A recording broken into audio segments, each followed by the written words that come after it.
How to delete Windows Update files in Windows 11 or 10. Hi everyone, welcome to the channel.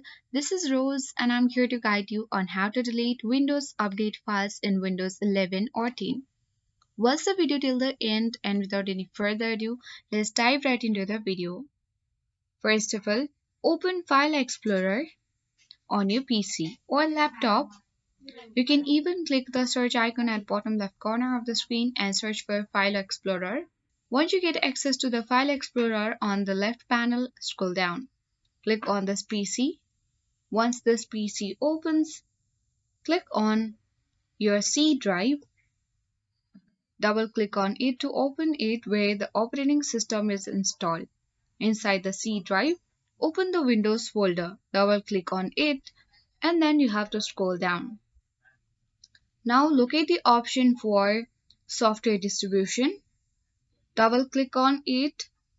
And once you click on or get access to this section, simply you have to locate the download folder and then open the download folders. Now on this section you will find all the updates files that are no longer needed once updates are installed. You can simply delete these files to free up space and potentially fix any update issues.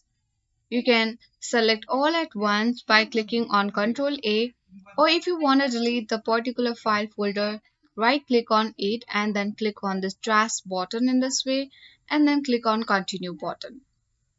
Once you do this, that is how you delete the Windows Update files on both Windows 10 and 11. Hope this video helped you. If you are new to our channel, hit the like button and subscribe. Thank you for watching and see you in the next video.